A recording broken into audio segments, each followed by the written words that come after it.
wanted to be, knew what he wanted to be when he grew up. And I attribute that to two or three things. I grew up in Calcutta, and I still remember when I was in nursery or infants, a 5-year-old, in the school that I went to, they had a cutaway model, a large model of a Cathay Pacific Lockheed TriStar in the break room. And I remember as a child, I still remember that model, going in every time, looking at it, looking inside the little seats, etc., and being fascinated. So that was one thing that got me interested. I remember as a kid, even in class 1 in that same school, drawing pictures of aircraft, and I would have the wheels drawn, and then when the aircraft would take off, erase the wheels, etc. So obviously the passion started young. And then over time, as I grew a little bit older, again in Calcutta days, growing up in the 70s in Calcutta was not easy because that was during the peak of the worst period Calcutta's ever been through. Power cuts for 12 hours or 14 hours a day, etc. And so the relevance of that is that I had this uncle who used to work for Pan Am, Pan American World Airways, and he was based in Germany. And he used to come with his German wife, my aunt, and my German cousins once a year to visit India. And he used to always come from Munich via Tehran to Calcutta, and then he would go on to Hong Kong and Honolulu and all these glamorous places. And and to me, someone working for an airline really opened up a whole world outside of this environment where we were stuck in load shedding and in the very socialist times of India, where you couldn't even dream of such things. So to me, the fascination of the airplanes and then the kind of career lifestyle that it afforded, I think just hooked me on, and I decided that that's going to be my career, very early on. At Dartmouth, I did the typical computer science degree because that was what people were supposed to do. And I also did a degree, second major in government, political science. 4 years I worked in Oracle, a great company, but it wasn't my passion. I went to Wharton simply to change careers. I said, look, I need to get out of the beaten path and do what everybody does, and somehow find a way back, way into my passion, which is aviation. And Wharton was the bridge to that. And at Wharton, I was counseled that rather than join the airlines directly, which was an option, they used to go an interview. Why don't you join consulting first? Because then that accelerates your career path. So I joined BCG initially, but I didn't wait too long because in my very first year at BCG, I discovered that a former partner was the chief financial officer of Northwest Airlines in Minneapolis. Right.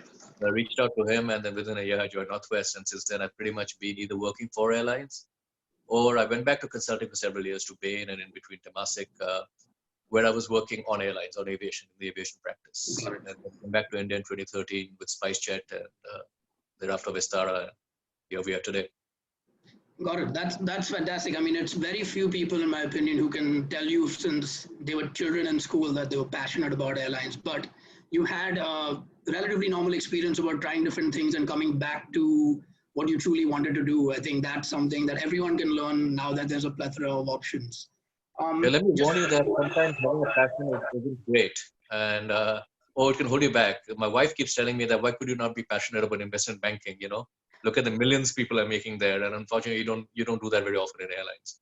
But then the choice is: you want to follow your heart and do what you're passionate about, and look forward to what going to work in the morning, or do you just want to be ruled by doing what makes a lot of money or material, some other forms of success, but not something that really excites you? And there's a fundamental choice all of us need to make.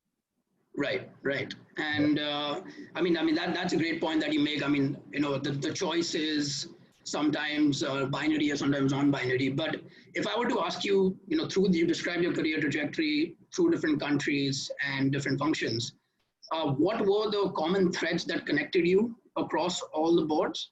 And what was the role of mentors and supervisors in this journey of yours? No, I think that's a great question. Regardless of which country, and I've lived and worked in the US and in Singapore and in the UK, a year in Bangladesh, in India, a year in Russia as well. Yep. And in almost every place, there's been at least one or two people who I really look back now and say, wow, I learned this from them, or learned that, who were really inspirational and mentors. An example I'll give from my airline career when I was at Northwest, and out of MBA, 1 or 2 years out of MBA, this incident happened. when Richard Anderson, who is one of the very renowned airline CEOs now, those who know airlines, Right. he just became the CEO of Northwest, and he gave a talk. And Northwest Airlines in those days was the third largest or fourth largest airline in the US, but was never known for customer service. Was always known for being a very tightly run, efficient airline, but actually quite customer unfriendly. Got And it. but very good on-time performance and everything else. When Richard became CEO, he gave his first talk to management, and he said one line which really stuck with me, which is that for too long we've been running Northwest for the convenience of the internal operations, for our internal convenience. It's time that we start thinking about running the airline for the convenience of customers. And there were many practical Wow. implications of that. For example, the way you swap aircraft and pool flights, etc. You do it because your crew is better placed, and you save 5 minutes of OTP, but you're making your passengers now run from one end of the airport to the other, Right. all that kind of stuff. Yeah. So that's one example, and several other examples over the years where whichever firm I worked in, there have been some inspirational people from whom I've just taken away certain learnings that have really been you know guiding lights for me throughout my career. That's great. I mean, I think, and that's something we can all learn as well. I mean, a lot of learning happens by ourselves, but the role of mentors and the changing points in life that really drives us. So Absolutely. before we delve in, I mean, your most remarkable journey was your time at SpiceJet when you truly turned it around. I mean, it must have been a huge cultural change working at Northwest in the US to coming to SpiceJet in India. And you came on at a time where this company was just posted over 1,000 crore loss, had over 400 crores in debt, fuel prices were sky high, and I would remember watching one of your interviews where you said the morale was low, and you were specifically brought in to turn it around. So looking at a turnaround at SpiceJet from these different angles, which is financial, social, cultural, I would love to analyze your experience doing that. Sure. The SpiceJet story, I think you summed it up well. When I got there in November 2013, it was what you described. We had made record losses for the last two previous years. Fuel prices were $120 a barrel. Can you imagine that? Now people are paying you to take fuel. Um, and morale was down, and the owners at that time had lost a lot of money. Essentially, they were good people, but they were just struggling to make the airline succeed. And the turnaround actually took part in, I think, two parts. Part one was in 2014, which was more of the cultural, operational, and customer turnaround and financial performance improvement. We cut our losses by half in 2014, but most people measure turnaround by when do you get profitable. By that measure, the turnaround was completed in 2015 after the company changed hands, and the profitability came 3 months after the company changed hands. A lot of factors came together, including the fact that fuel prices had started dropping sharply, and all of the foundation work that we put in 2014 on the operational, customer, and loss reduction side, then got the tailwinds of fuel price reduction and new ownership, etc. And the turnaround was completed. And I can tell you that one of the most interesting stories about when I got to SpiceJet, my first meeting I had with all the department heads, and this is not against them. They're very good people, and they really were with me to manage the turnaround. But the very first department heads meeting I had with SpiceJet, this is when we were losing money. We were last in on-time performance and all kinds of things. Um, I said, okay, why don't you all present to me your view of the airline, and your department's performance? And each department head gave a presentation, basically saying how they were using it and just how well the department was doing. And everybody, one after the other, a dozen people said they're exceeding the KPIs. So when they Right. all finished, I said, look, I have a very simple question to ask you all. If everybody is rowing forward, why is the boat moving backwards? And there was silence. There was silence. And at the point I'm making is that we all had to then come to the realization that we can't fool ourselves any longer. We can't just look into our own silos and look at a selective set of metrics and say that, oh, we're doing fine, it's not our problem. It's everybody's problem, right? And one of the other things that we did a bunch of things to show that business as usual was not going to be an option anymore. The chalta hai attitude had come to the airline, right? Where people kind of just did the job but didn't really care. There wasn't much passion. Mediocrity That's was across India, though. yeah, unfortunately. mediocrity was accepted, etc. So I'll give you an example of Right. how we signal that we have to change that. Uh, in the neighborhood around SpiceJet, which is in Gurgaon, in Udyog Vihar, there are two. It's in one of the more residential neighborhoods actually. Okay. But the one or two streets around the office building were just littered. The garbage lining the footpaths and clutter and dirty broken walls, etc. And so I spoke to my HR and admin people and said, look, people coming to work every day and this is what you have outside. How inspiring can it be? Can we do something about it? And they said, well, nobody's ever asked us this before. I said, please talk to the municipality and talk to, staff Right. volunteers, etc. And within 2 weeks, that entire place had been completely cleaned up. Garbage removed, walls painted, Impressive. enforcement removed, park was adopted, and this was done. It didn't take much effort. It just took somebody to care and ask the question. And that signaled to a lot of people that change was going to happen, that we were not going to accept the old way of doing things.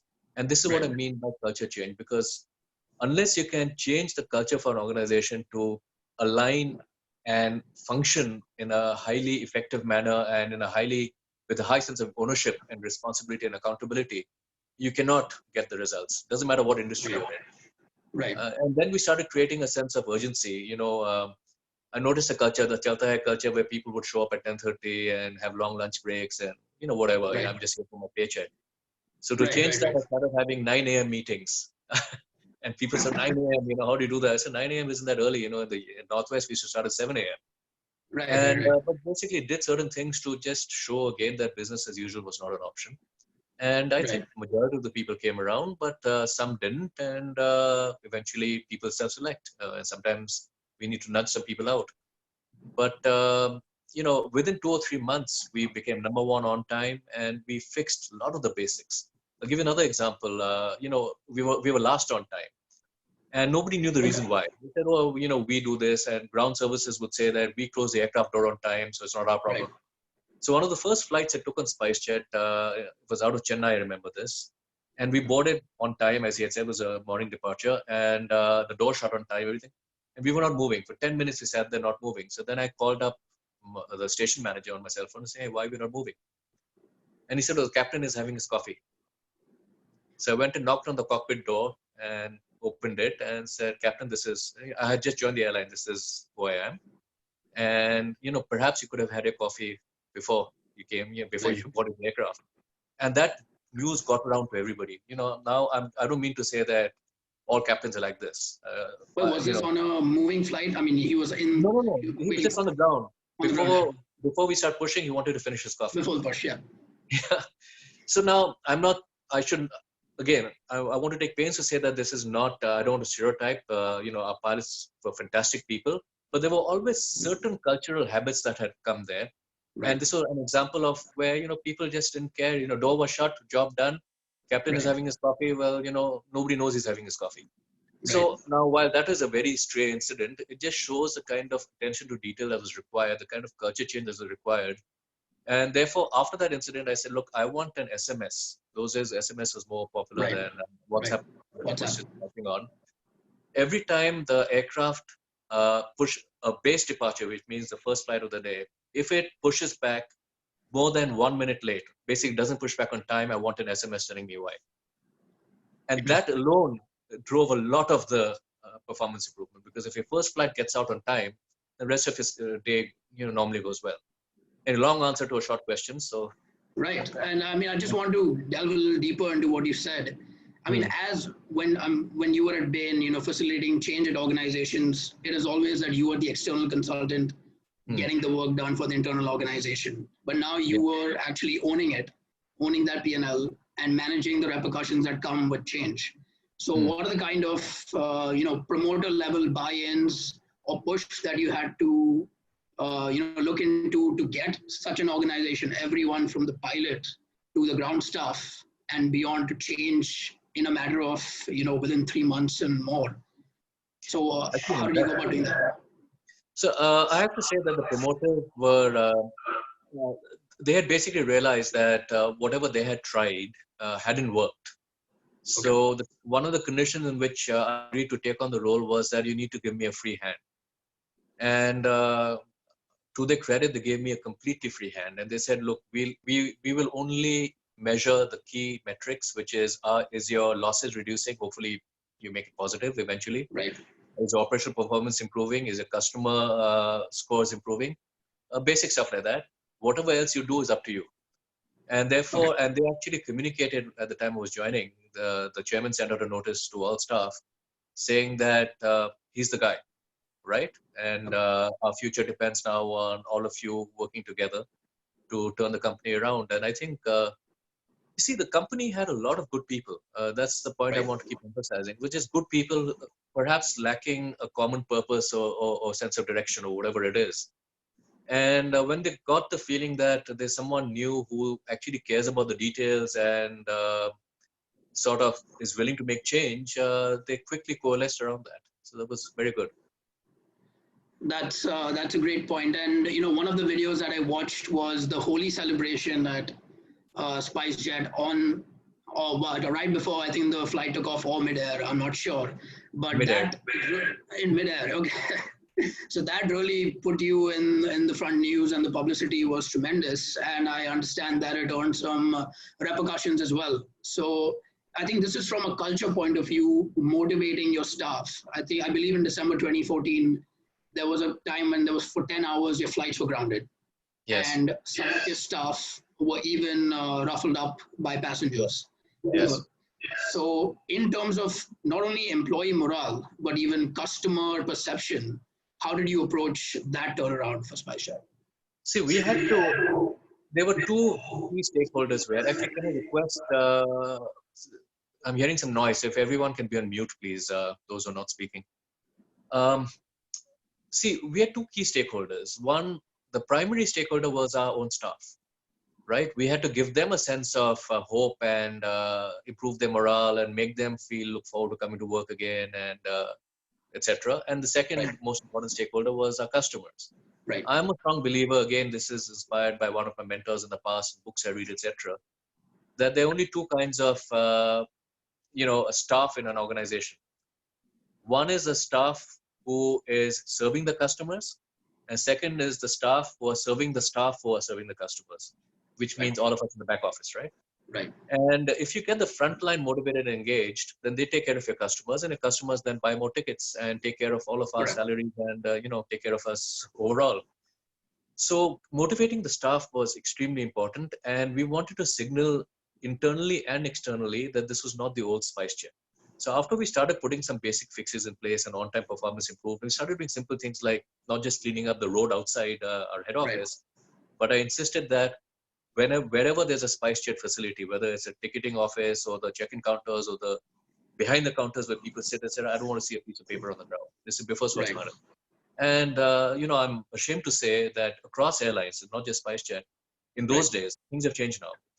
Even in 2014 and 2013, if you look behind the counter where the check-in agents sit, it was a garbage dump. It was just a dump of paper, boarding passes, baggage tags, whatnot, Right. lying on the floor. And I would go there and say, how can you guys work in this filth?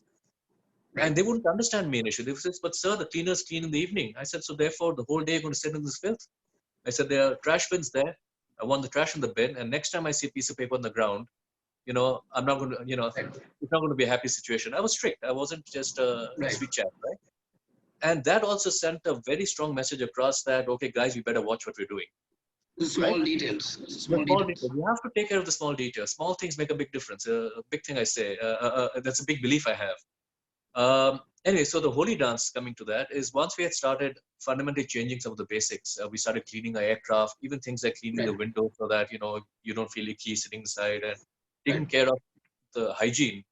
And on-time performance started improving, and we created a new network. We completely redid a network, where we fly from scratch in the first month, and so on and so forth. We said, okay, we need to get the word out there that we're not the same old SpiceJet. And Right. we had just adopted a new brand slogan. I don't recall what the old brand slogan was, but the new slogan that we adopted was "With all our heart." Dollar. And "With all our heart" was like a promise to the customer that whatever we do with all our heart, and it was also kind of the motto of the staff that whatever we do with all our heart. And in fact, we Right. had the cabin crew, and when they're welcoming the passengers, say the normal welcome would be, "And we are here for your comfort and safety, whatever." And Right. they would say, with all our heart that they would make this sign. And, people started noticing that stuff. So we said, look, how do we get the word out? This is not the same old SpiceJet. And Holi was coming. And we said, let's Right. just do something fun and entertaining on Holi. Right. And keep in mind that the airline industry in India has some older people like me. But by and large, it's a very young industry. The Right. average age of the cabin crew is in the low 20s. Even Right. the pilots in India are much younger than what they are abroad, because it was, Right. it's a fast-growing industry, etc. The average pilot is in his 30s, and ground staff are in the 20s, etc. And I said everybody's so stiff and formal, and everyone's got the same old, very stuffy look about them, etc. Let's let our hair down. Let's have some fun. So Holi was coming, and Right. we got together with the marketing and cabin services team and said, how should we celebrate? And the idea came that let's do a flash mob at the airport, at the gate, Right. and a couple of songs were brought to me. One was Balam Pichkari and one was Rang Barse. And Rang Barse, actually, I think is overdone. So Balam Pichkari we picked. And then we said, why on the ground? Why don't we do this in the air? And it wasn't such a radical idea because abroad, in many airlines, these things have happened. On Southwest, you have people strumming the guitar, Southwest. Yeah. all kinds of Yep. things. Even in Finnair, etc. I didn't know that in India, no such thing had happened, right? So we said, okay, and we actually trained the crew. We took on supplementary additional crew to do this, and we picked 8 flights for this and 8 sets of crew. And they were trained by a choreographer. And then mid-flight on Holi, suddenly they just showed up in the aisle and they said, "We're a little surprise for you." And Balam Pichkari was played, and they did a little dance. It wasn't a vigorous dance. It was a very elegant. Right. You can Right. see the video of it now. Right. But and the crowd loved it. The passengers loved it, and the crew were motivated, excited, created a huge buzz. Only thing is, the next day we got a notice from the DGCA, a show cause notice. DGCA is the regulator, saying, Right. "What on earth were you thinking? You jeopardize the safety of the aircraft and the airline, and you." The rules were just a guideline then. Yeah, you made a mockery of this and that. A long, lengthy thing came about that you jeopardize the center of gravity of the aircraft by having your crew, gyrate in the aisles and stuff. Anyway, so the funny thing which happened is that this made headline news for several days. In headline news, every TV channel in India was SpiceJet show cause notice, and they were showing videos of the crew dancing on board. And our sales went through the roof. It just went through the roof, right? So 2 things happened after that. First, I got a call from my mother asking if I still had a job, which fortunately I did at that time. And then a few days later, I got a call from the chairman's office, the promoter. And the basic call went like this, saying, "Sanjiv, so you made the crew dance, right?" I said, "Yes." "Dance on board in the flight?" I said, "Yes." Says, "Okay, this means my job is really going." So then Mr. Maran said, "Do one thing." I said, "Yes." "Make them dance every day. Our revenues have really gone up." So that was the kind of, can-do spirit. And so it just sent a huge message out there. This is not your old SpiceJet. And Right. eventually we answered the DGCA notice, and we had Boeing weigh in and saying that, look, there was no impact on the center of gravity and blah, blah, blah. A lot of, explanations. So DGCA said, fine. Then they calmed down. And Right. in fact, eventually they allowed us to release the official video of this, which I will send you a link later. Maybe you can share it with the participants. It's a lovely Yes. video. I watched It's a it. Yeah, it's 3 minute great. long video, but it's lovely and very heartwarming, actually. And it ends by saying, celebrating Holi with SpiceJet. Right. Whatever we do, we do with all our heart. And that really set the new culture in motion and made it public. But I also think over and above the cultural and moral stuff, I understand that you even paid your staff when the flight after the flights were grounded, and you made a loss. You made sure that you paid the staff. But this is Yeah. a masterclass in marketing as well, to get publicity out of essentially borderline investment and just training to get Yeah. yourself out there, free publicity. Yeah, there was hardly any investment required for this, really. But paying our staff is important. You see, the situation back then was that we could see starting in March, April, May of 2014 that our losses were coming down significantly. They were Right. coming down by about half year on year. We were still not making money. We were still running, short on cash, because making less loss is still a loss. Right. But we could see that there's light at the end of the tunnel. And one of the things the promoter, Mr. Maran, told me during our bad times, when we were really running out of cash and looking for investment, and he had already put in a lot of money, he was not able to put in more, not willing to put in more, because a good businessman doesn't become good by throwing good money after bad.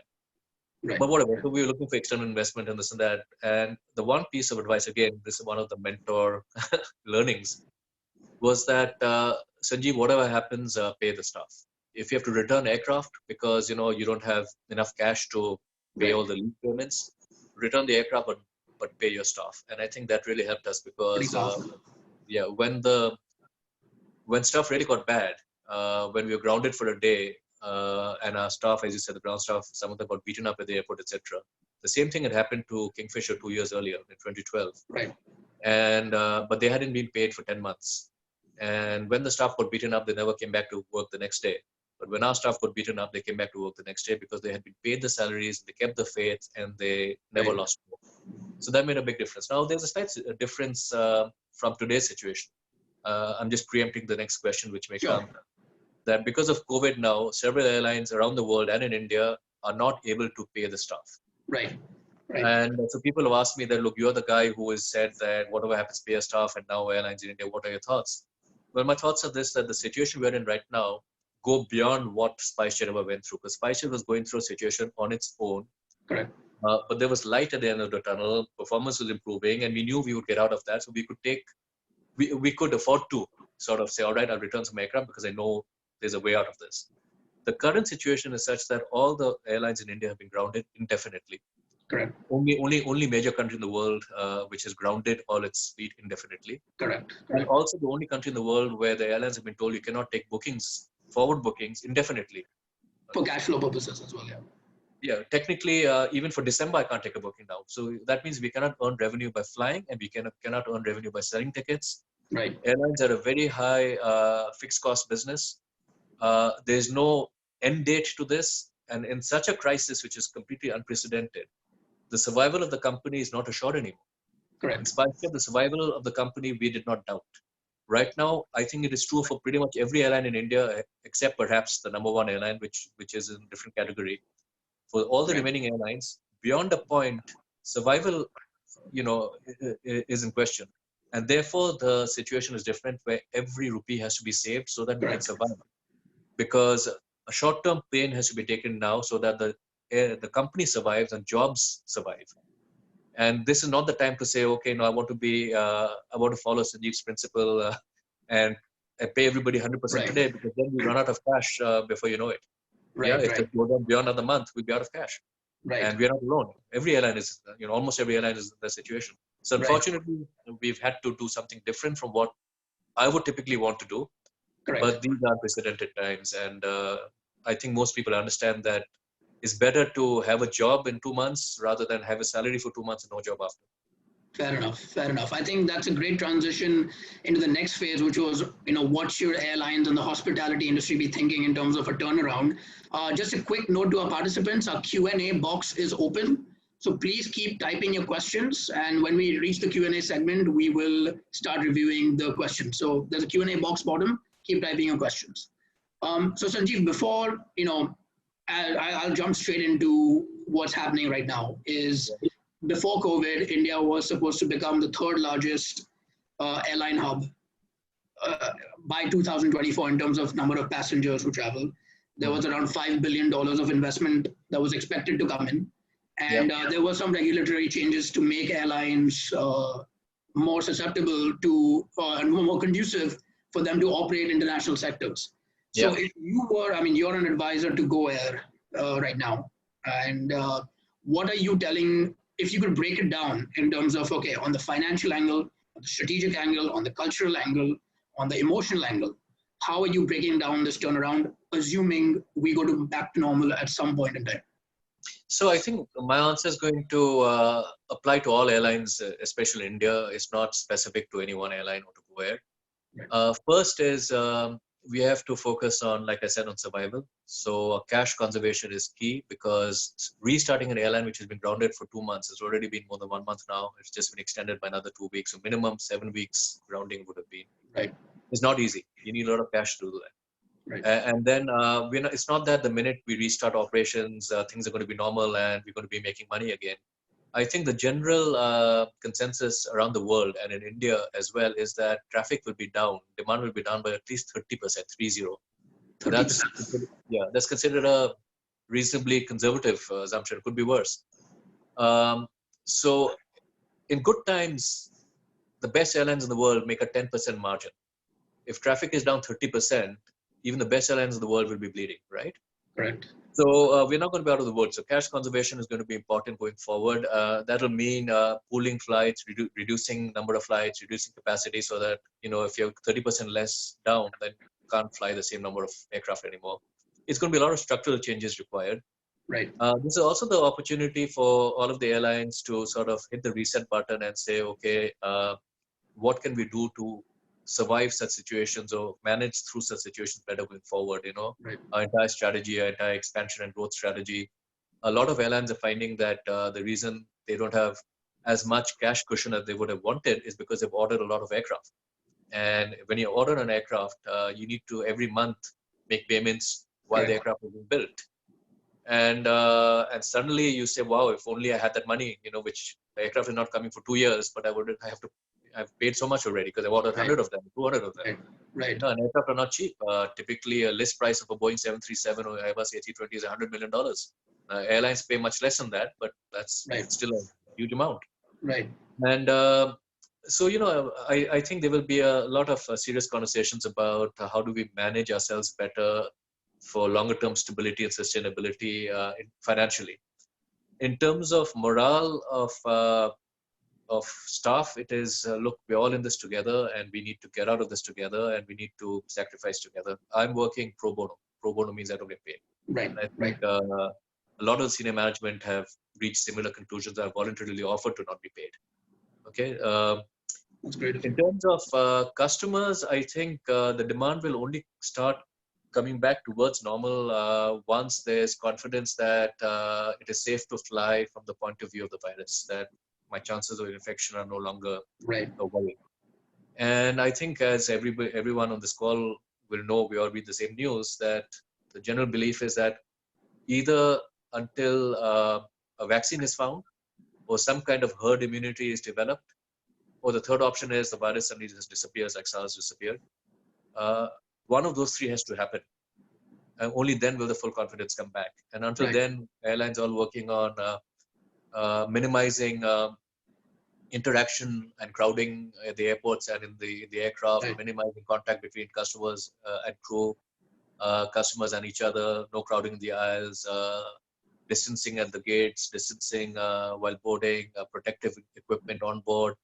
It's not going to be fun. So even if you want to travel, it's not going to be fun, because most airlines, I think India will also head towards this, will require passengers to be wearing masks throughout the flight. And you know that it's not a pleasant thing to be wearing for 2 or 3 hours.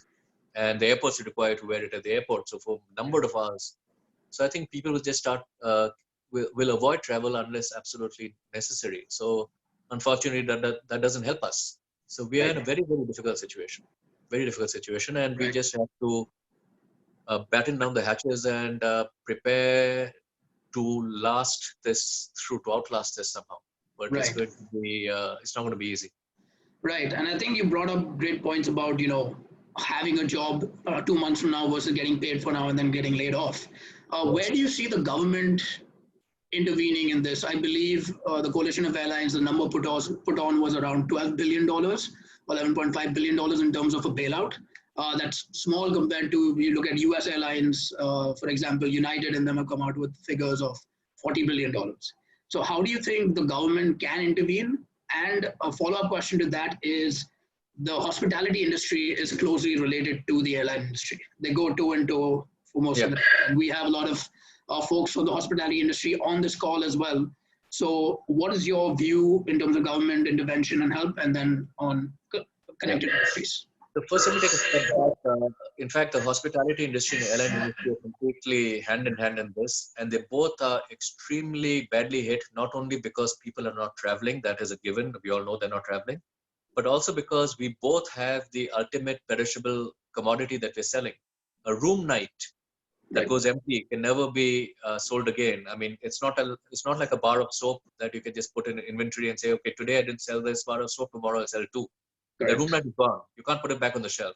Similarly, an airline seat mile is gone permanently. You can't put it back on the shelf. These are not inventoriable products. These are services, right? However, both hotels and airlines have very high fixed costs. So we have fixed costs of a manufacturing industry and a revenue model of a service industry, Correct. And when the revenue dries up, that revenue is lost forever, but your costs still remain. And so it's a terrible, terrible situation we find ourselves in as an industry, the travel industry. Um, I think around the world, governments have stepped in to help airlines primarily because airlines are at the tip of the spear. I mean, without airlines, people can't travel and check into the hotels and can't book Right. on travel agents and can't use the airport. So they realize that you have to save the airline. You have to save the trunk or the route for the branches on this Right. route to Right. survive. So governments around the world have taken various decisions, equity or cash grants or credit Yep. lines, government-backed Yep. loans, billions of dollars, etc. Yep. India, we've been in discussions with the government. There has not been any announcement yet of any help, and I can see from the government's point of view, they have various pressures on them. Right. Uh, Number one, they have the pressure of the airlines and hotels possibly saying that, look, it's being done in the US and Europe and Singapore and Dubai and even China and elsewhere. Right. Why are you Right. not doing it for us? So that's one pressure they're getting. Second pressure they're getting is from, India has got a slightly socialistic mindset still. That Correct. why do you want to help the industries, help the person without the job? But what they don't understand is it's the same adage, you teach someone you feed a man a fish, you feed him for a day, teach him to fish, you feed him for a lifetime. Right. You can help the guy without the job, but isn't it better to help the job creator first? So that, so when you help industry, then the industry will pay them the salaries. You don't need to do charity anymore to those guys. But Right. in India, the mindset is still much more that, oh, all these people are suddenly not getting salaries or without a job. So give them the dole and let the businesses fail. But I find that very backward thinking. I mean, you're letting the Right. job creators fail, right? Right. Letting the people who are going to be the long-term employers fail. That means you're going to permanently have this burden. In fact, in the US, the government, despite all its weaknesses, and we all know Right. that they're going through their own challenges, Right. uh, very logically laid out the argument when they decided to give aid to the airlines. They gave $25 billion as cash. And they Right. said, take this cash, airline, 25 billion with the B, and pay your staff salaries until October and don't lay anybody off. Okay? Right. Until October. And the US includes airlines at Delta and United, American, and Southwest, which are amongst the most profitable in the world today. Correct. And the government's reasoning was simple to when they had to answer critics as to why you're doing this. They said, look, we've done the calculation. If the airlines fail, what we have to pay as unemployment benefits and what we lose in terms of the tax, payroll tax, and everything else, and the taxes the corporates generate themselves. Right. If you do the NPV, we're far better off just giving them $25 billion now rather than Correct. letting them fail, right? Correct. That kind of clear thinking, unfortunately, is not that common. And then the third force that the government has to think about is where do they stop? If they bail Right. out airline and there's a Right. limited buffer, so even if they want to help industry, where do they stop? So Right. I don't. So I don't for a moment say that, oh, they should have done it. I know that they're under a lot of pressures, and Right. we don't Right. know. And India has its own challenges. Correct. But I hope that at some point, some kind of assistance can be thought for the job creators, Right. because especially in an industry as critical as ours, because it's not only tourists who fly on planes, it's become essentially an essential infrastructure industry. Correct. People to work, you need to do deals, you want FDI, you want investments, you want factories to be set up, and people need to travel. And they Right. can't go back to traveling on train. And we have a real situation of this. If loads drop by 30, 40%, if one or two airlines go bust, the remaining airlines also may not be able to actually make it, and you'll have a Right. situation where the whole economy suffers as a result. It's a tough, very tough situation. Tough situation. Yeah. Yeah. I think we have a lot of questions now in the Q&A box. Sanjeev, I don't know if you want to go through the questions and select, or want me to. Actually, because I'm doing this on my phone, I can't even see the questions. So I'll leave it Oh, to you. okay. No, no Yeah. problem. No problem. So let's. Oh wow, there are a lot of questions. So let's go to the top.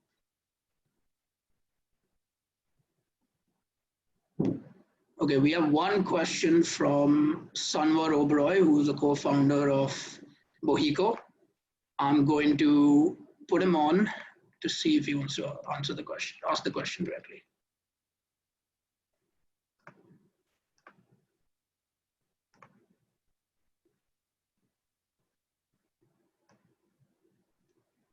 He's on mute. Hi, Sanvar. Are you on the line? Yes. Hi, Aashay. Hi, Sanjiv. Yes, Anwar. Hi. Okay, so quick question. Do you think that the Indian airline industry has enough competitors? Would you say that should it have more competitors? And a side question to that is that do you think the government is making the rules for the airline industry conducive enough for competition, for healthy competition to exist? Okay, so I think the government in the last few years has been tweaking the aviation regulations to try to make it more balanced, because there are a lot of, again, needs to that they need to consider.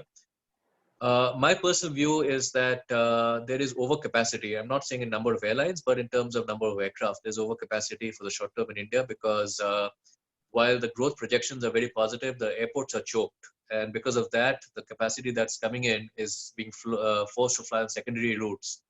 And that is actually causing, performance of airlines to decline. Even the strongest airlines, even before COVID, started having fairly large losses, especially in low season. So I think coming out of this, some capacity rationalization doesn't necessarily, again, mean airlines should fail, but at least shrinkage of fleet should happen. I think there are certain things. There are a number of things the government could do to help us, of course, but they have their own. Again, they have their own challenges and constraints. The taxation rates on the aviation industry are very high, and they could be rationalized. The tax, we have the highest aviation fuel rates in the world, highest aviation fuel taxes in the world. We pay taxes and royalties on all kinds of things, and we have some of the lowest fares in the world. So it's a tough environment to be in. We also have some requirements, such as, you need to fly a certain percentage of your kilometers on remote routes for national integration routes. And it would make sense if you allow airlines to pool that requirement. Say, rather than each of us fly a fixed percentage, why don't we, as a group, fly a fixed percentage? Because certain airlines have aircraft that can do it, certain airlines don't. And instead of forcing two airlines to have overcapacity on these routes and make losses, rationalize it. So lots of things that can happen. There's stuff on the ancillary revenues part, where India still has many restrictions on what we can charge and not charge for. Rest of the world does not. That can actually help revenue by as much as 15-20% if we can match the rest of the world in terms of the regulations there. And in general, of course, I think the government is on the very right track in trying to sell Air India, because world over, most of the major airlines in the world are not government owned, and the governments have decided, and so has our government, that they're not in the business of running airlines, or they don't want to remain in the business of running airlines. And I think once Air India gets privately bought out, there'll be a more even playing field, because you now no longer have the situation of one airline which is heavily subsidized and distorting the playing field for the others, because they're not necessarily run on commercial parameters. So there are a lot of things that can happen, and I think the government is also probably wary to announce aid straight away, because in their mind they might be thinking that, look, some airlines were destined to fail in any case, and so what's the point of, again, putting good money after bad? So let them fail first, and then we'll see about the rest. Who knows? There are all kinds of theories going around about what the government may be thinking. But as long as they're thinking and they have a plan, we are hopeful, fingers crossed, that something comes out. Great. Thanks, Sanjeev. The next question we have is from Kumar Kinshuk, who is the MD of YuvaJet. That is a small regional airline. So I'm just going to unmute Kumar. Kumar, can you hear us? Would you like to ask the question? Hello. Yes, we can hear you. Hi, Sanjiv. How are you?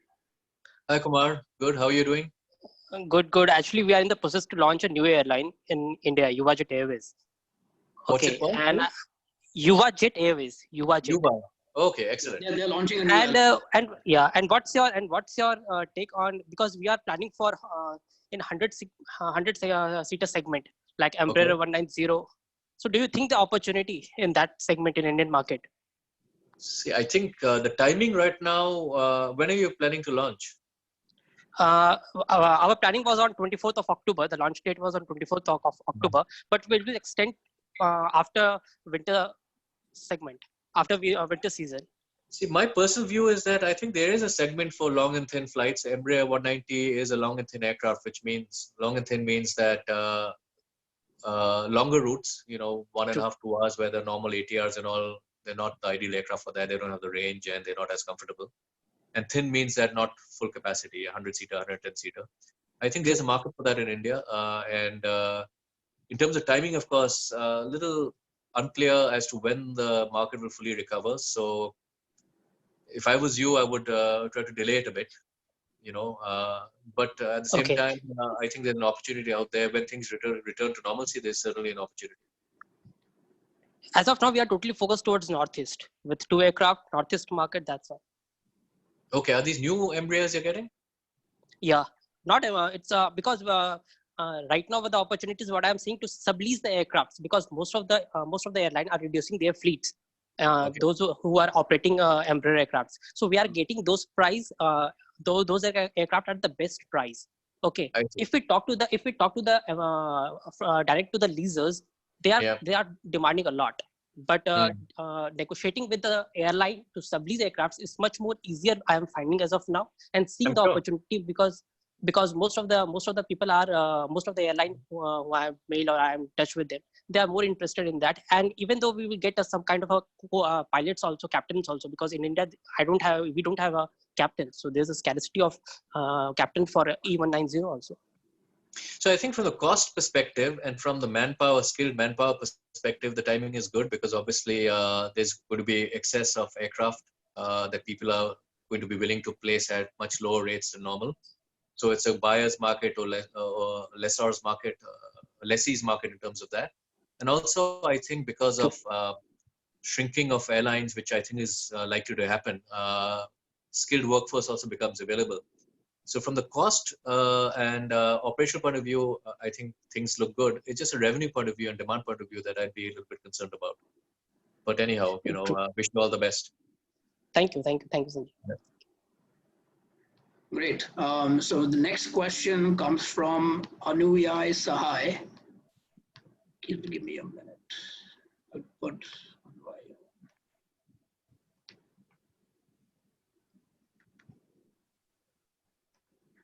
Anuyai, you're online. So please ask your question. Thanks, Sanjiv. Thank you for taking time to speak with us. Hi. So I just wanted a general question for you, more about your transitions through life. How do you approach any new transition? Do you have a framework or process that you have that you use to familiarize yourself with a new challenge that you have? So I'm not sure I caught the question. Sanjiv, the question is, do you have a framework at which you approach these tough decisions? And if you were controlling the airline industry, if you had the crystal ball to control the airline industry, what framework would you use? And something I would add on to that is, what is your long-term hope, immediate long-term hope for this, for the industry? See, I certainly have various frameworks, and I've luckily been able to use them both at SpiceJet and at Vistara. I think some of the principles that I hold very close to my heart, and luckily has been held close to the heart by the investors and promoters as well in these 2 airlines, is that don't overcommit, don't overexpand, measure your capacity growth to what the market can sustain and what the airports can sustain and what slots are available. So be measured. It's not a sprint, it's a marathon.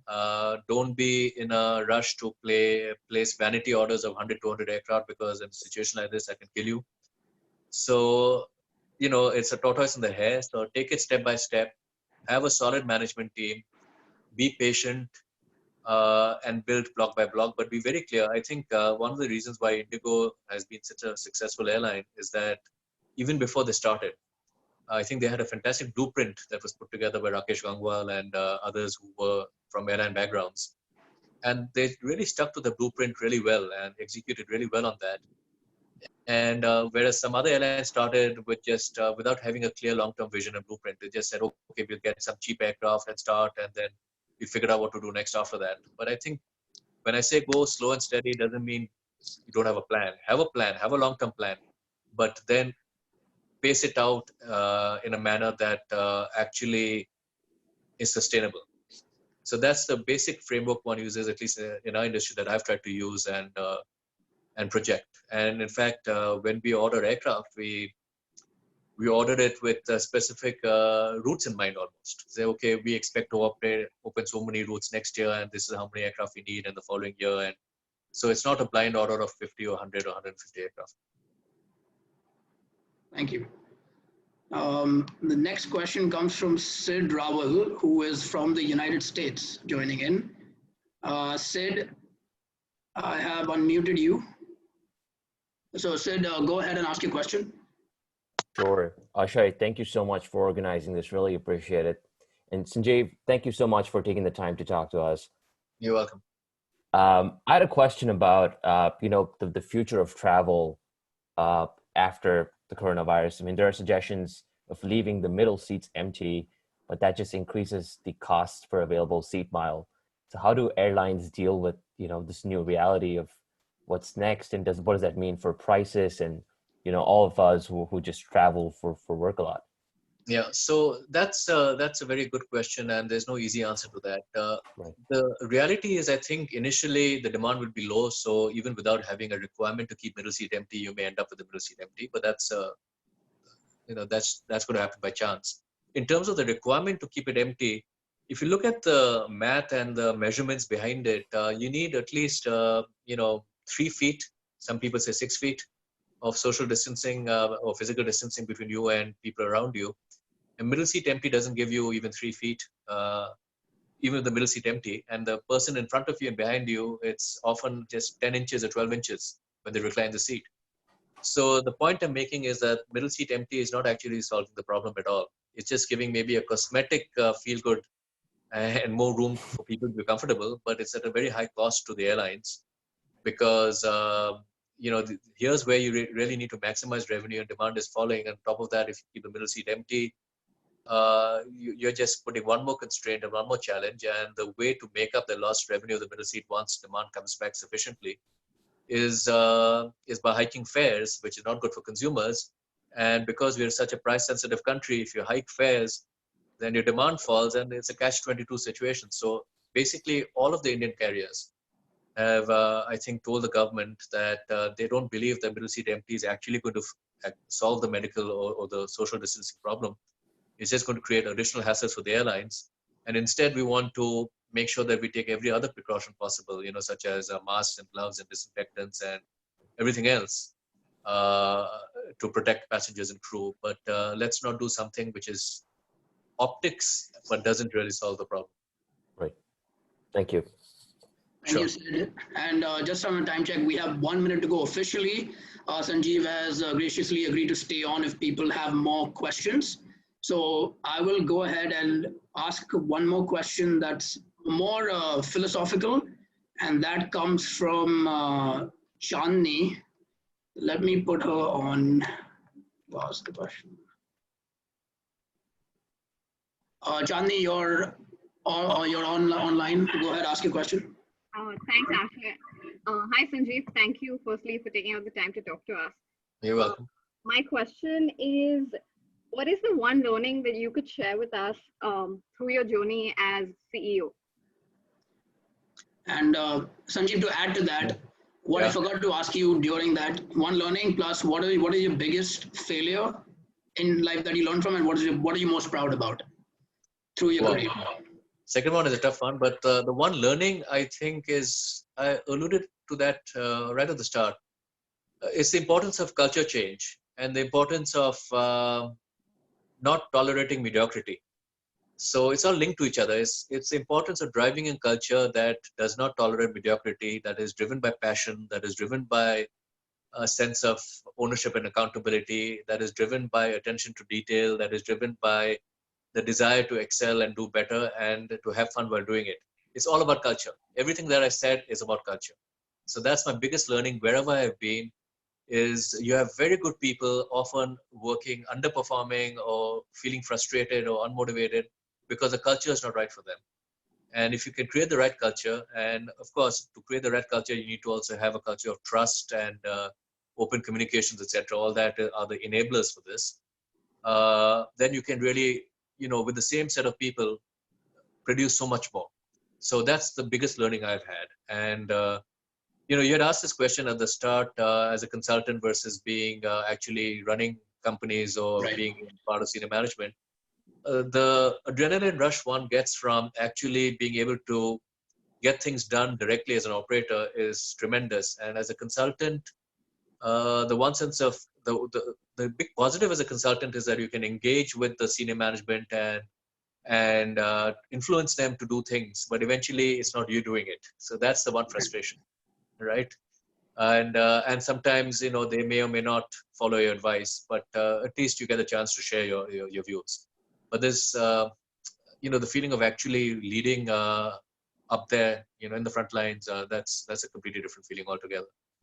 In terms of failures, I've been for whatever reason I've been in so many challenging turnaround situations that I think perhaps a failure or something to avoid is when,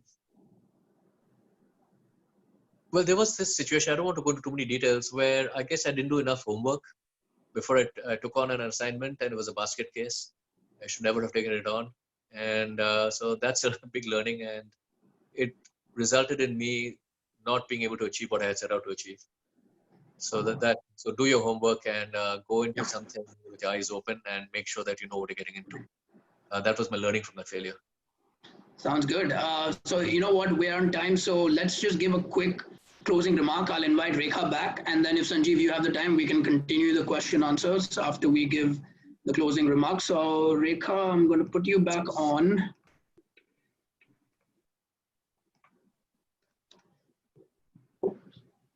I think Rekha, okay, I think she's back on.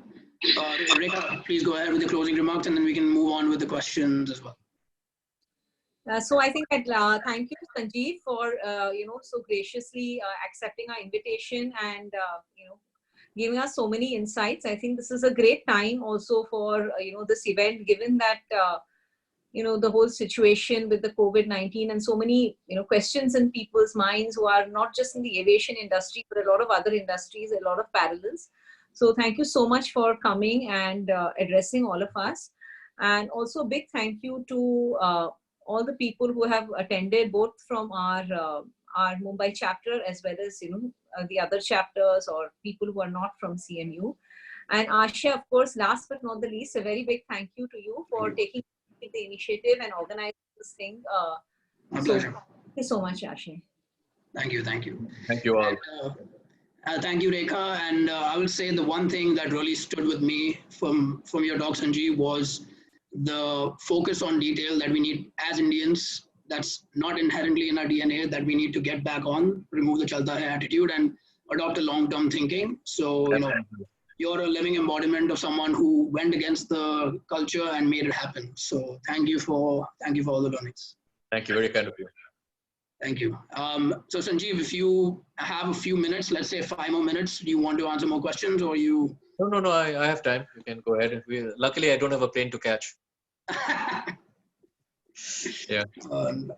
Okay, so let's, this question from Ambrish Chedda. Let me put Ambrish back on. Ambrish is...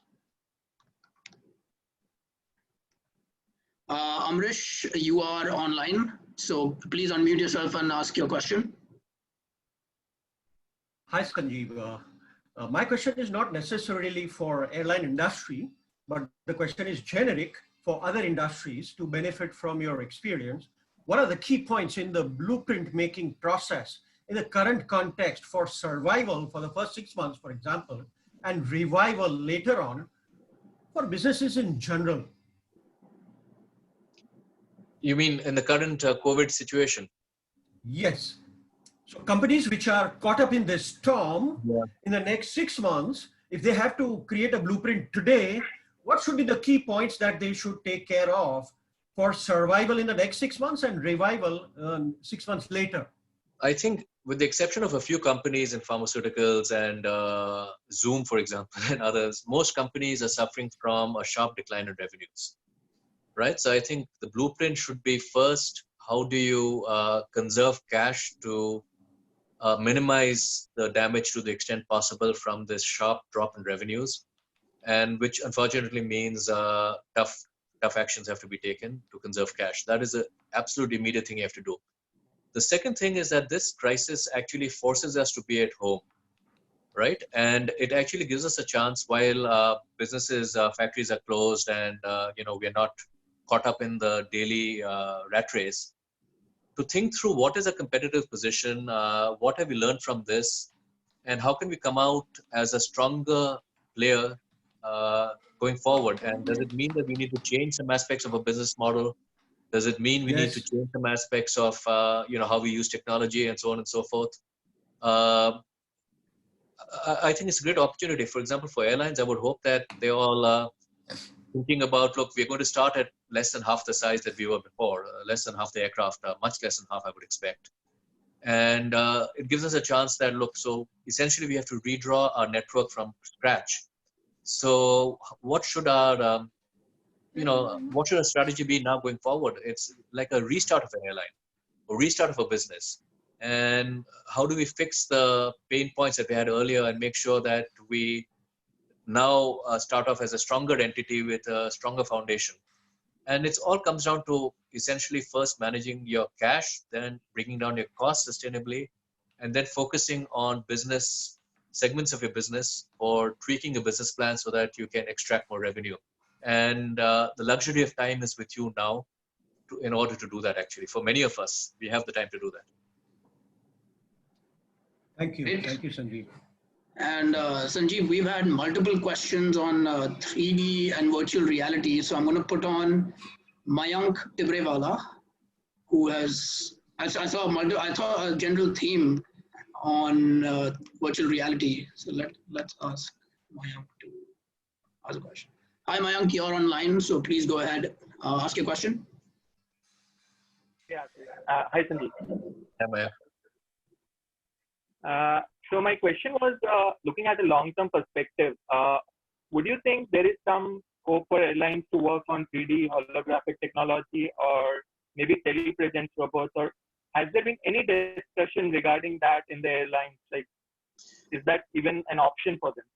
Actually, to be honest, the only context in which I've seen discussion around those topics is around the in-flight entertainment space, where the next generation of suppliers in the space are saying that not only do away with your in-seat screens, but just provide your customers, your passengers with these goggles through which all kinds of VR entertainment can be provided. So that's the only context in which I've seen VR discussed in the aviation space. I really, to be honest, haven't given it much thought beyond that context.